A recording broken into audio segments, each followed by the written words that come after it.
জামায়াতের জাতীয় সমাবেশ আজ, সরোয়ার্দী উদ্যান অভিমুখে নেতাকর্মীদের ঢল।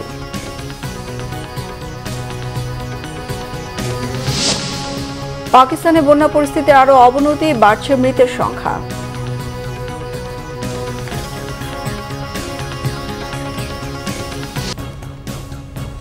দেখছিলেন ক্রাউন সিমেন্ট সংবাদ শিরোনাম। জামায়াতে ইসলামীর জাতীয় সমাবেশ আজ রাজধানীর সরোয়ার্দী উদ্যানে হবে। এই সমাবেশ দুপুর 2টা থেকে সমাবেশ শুরু হবে। তবে এরই মধ্যে সরোয়ার্দী উদ্যানে সমবেত হয়েছেন দলটির নেতাকর্মীরা। ভোর থেকে দেশের বিভিন্ন স্থান থেকে আসা নেতাকর্মী সমর্থকরা সমাবেশ স্থলের উদ্দেশ্যে রওনা দেন। রাজধানীর বিভিন্ন বাস টার্মিনালে নেমে পায়ে হেঁটে তারা সরোয়ার্দী উদ্যানের পথে রওনা দেন। সমাবেশে সভাপতিত্ব করবেন দলের আমির ডাক্তার শফিকুর রহমান। জামায়াত ছাড়াও বিভিন্ন রাজনৈতিক দলের নেতারা এতে বক্তব্য রাখবেন।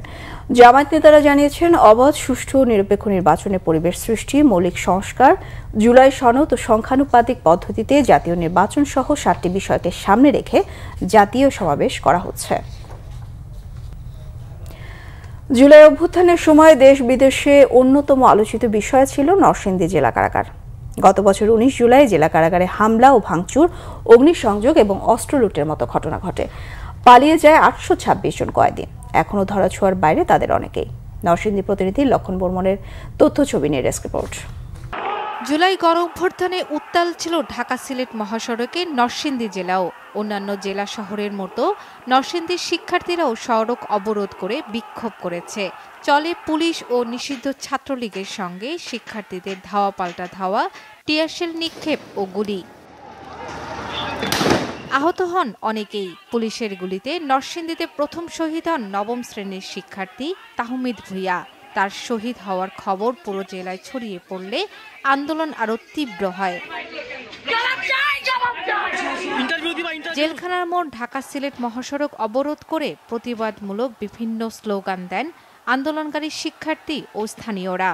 তাহমিদ হত্যা এবং ফ্যাসিস্ট পতন আন্দোলনের ধারাবাহিকতায় 19 জুলাই 2024 বিকেলে ঘটে জেলার সবচেয়ে বড় ঘটনা।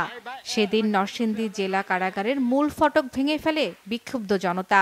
কারাগারে ভাঙচুর, অগ্নিসংযোগ ও লুট করা হয় অস্ত্র ও গোলাবারুদ। খুলে দেয়া হয় কয়েদিদের বন্দি সেল। পালিয়ে যান প্রায় 850 কয়েদি।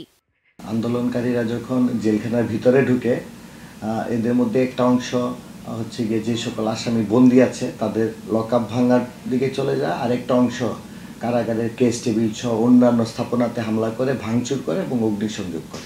আমরা জেলখানা মোড়ে আন্দোলনটা করতেছি এক দফার দাবিতে।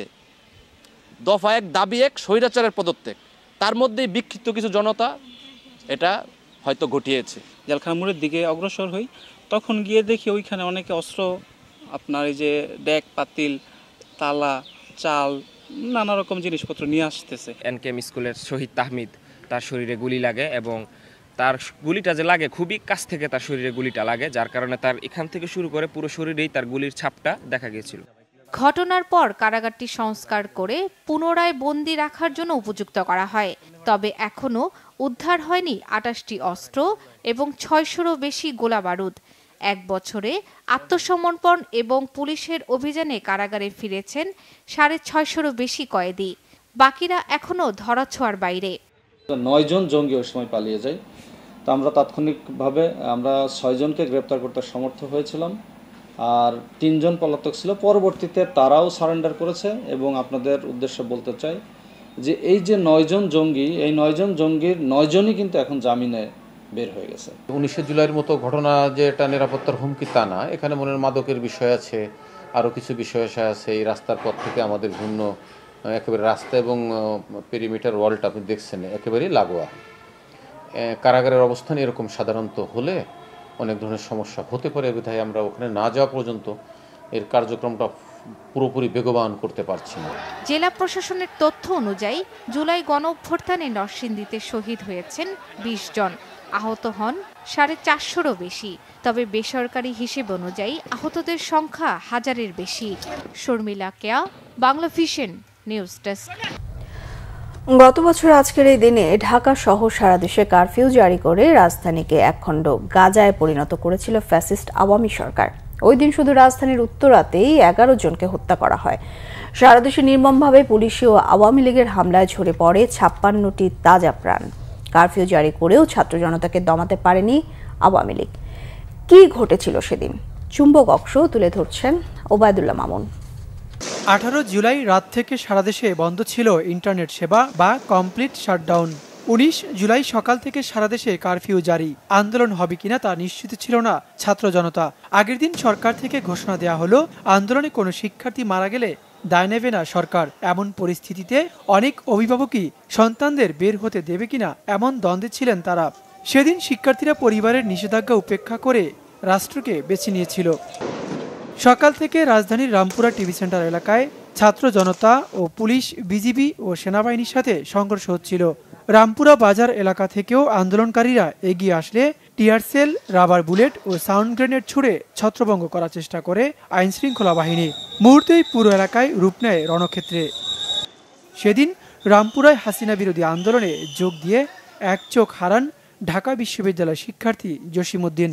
বলছিলেন 18 তারিখ থেকে ইন্টারনেট বন্ধ থাকায় কোনো ধরনের যোগাযোগ না করতে পারলেও 19 জুলাই যে যার জায়গা থেকে রাজপথে নেমে আসে। হাসিনা পতনে সবাই সেদিন দাঁড়িয়েছিল এক পথে এক মতে। 19 তারিখে ওইভাবে তেমন কোনো নির্দেশনা ছিল না, কারণ সবকিছু বন্ধ করে দিছে, কারফিউ জারি করছে। তো এই অবস্থায় আমি দেখলাম 18 তারিখে আমরা যে মানুষগুলো আন্দোলনে গেছে, 19 তারিখে সেম মানুষগুলো আবার গেছে। কোনো নির্দেশনার প্রয়োজন পড়ে নাই বা কারোর মধ্যে কোনো ভয় নাই, শঙ্কা নাই, মানে একেবারে স্বতঃস্ফূর্ত হবে। শুক্রবার জুমার নামাজের পরপরই রাজধানীর বসুন্ধরা গেটের সামনে গগন বিদারী স্লোগান দিয়ে রাস্তায় নেমে আসে জনতার মিছিল। মুখে ছিল একটাই স্লোগান, এক দফা এক দাবি, হাসিনা তুই কবে যাবি।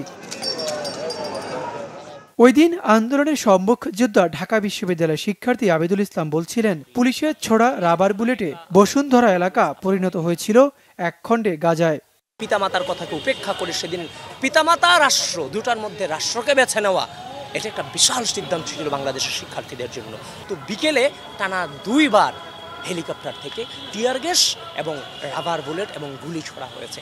অসংখ্য অগণিত মেয়ে, ছেলেদের কথা আমি পরে বলছি, বিশেষ করে মেয়েদের, আমাদের বোনেরা টিয়ার গ্যাসের যে ঝাঁঝে এবং রাবার বুলেটের আঘাতে মাটিতে লুটিয়ে পড়েছিল। একটা গাজা ছিল ওই দিনটা। এদিকে যাত্রাবাড়িতে সকাল থেকেই রাস্তায় অবস্থান নেয় আন্দোলনকারীরা। রাস্তা অবরোধ করে মিছিল নিয়ে এগিয়ে আসার চেষ্টা করলে সংঘর্ষ বাধে পুলিশের সাথে। দুপক্ষের মধ্যে থেমে চলে সংঘর্ষ। মহাখালীতেও আন্দোলনকারী ও পুলিশের মধ্যে তুমুল সংঘর্ষ হয়। ব্যাপক ধাওয়া পাল্টা ধাওয়া ও সংঘর্ষ চলে মোহাম্মদপুরে। একে অপরকে লক্ষ্য করে টিয়ার শেল, সাউন্ড গ্রেনেড ও ইটপাটকেল নিক্ষেপ করছে পুলিশ ও বিক্ষোভকারীরা। 19 জুলাই ঢাকার বাইরে সহিংসতা ছড়িয়ে পড়ে।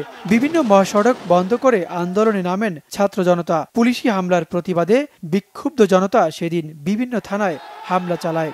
দিনভর রক্তক্ষয়ী সংঘর্ষে সারা দেশে সেদিন 56টি তাজা প্রাণ ঝরেছিল। ওবায়দুল্লাহ মামুন, বাংলা ভিশন, ঢাকা। আন্তর্জাতিক প্রসঙ্গ। পাকিস্তানে ভারী বৃষ্টিতে সৃষ্ট বন্যায় 2 দিনে মৃত্যু হয়েছে 71 জনের। চলতি বছর 25 জুনের পর থেকে রেকর্ড বৃষ্টিপাতে পাঞ্জাব প্রদেশে কমপক্ষে 123 জনের প্রাণহানি ঘটেছে। আহতের সংখ্যা ছাড়িয়েছে 500 জনে। বেশিরভাগ মানুষের মৃত্যু হয় ভবন ধসে চাপা পড়ে। কেউ কেউ ডুবে গেছেন, আবার কেউ বিদ্যুৎস্পৃষ্ট হয়ে মারা গেছেন। গেল 3 দিনের রেকর্ড বৃষ্টিপাতে সবচেয়ে বেশি ক্ষতিগ্রস্ত হয়েছে চকওয়াল জেলায়। পাঞ্জাবের মুখ্যমন্ত্রী মরিয়ম নওয়াজ শরীফ জেলাটি পরিদর্শন করবেন। বিদ্যুৎ সরবরাহ পুনরুদ্ধার করা না যাওয়ায় চাকওয়ালের বেশ কয়েকটি গ্রাম এখনও অন্ধকারে ডুবে গেছে। বিদ্যুৎ সরবরাহ সম্পূর্ণরূপে পুনরুদ্ধার করতে কমপক্ষে 48 ঘন্টা সময় লাগবে। বন্যা কবলিত এলাকাতে চলছে উদ্ধার অভিযান। এই ছিল এখনকার মতো। পরের সংবাদ সকাল 11টায় দেখার আমন্ত্রণ রইল। সবাইকে সঙ্গে থাকায় ধন্যবাদ।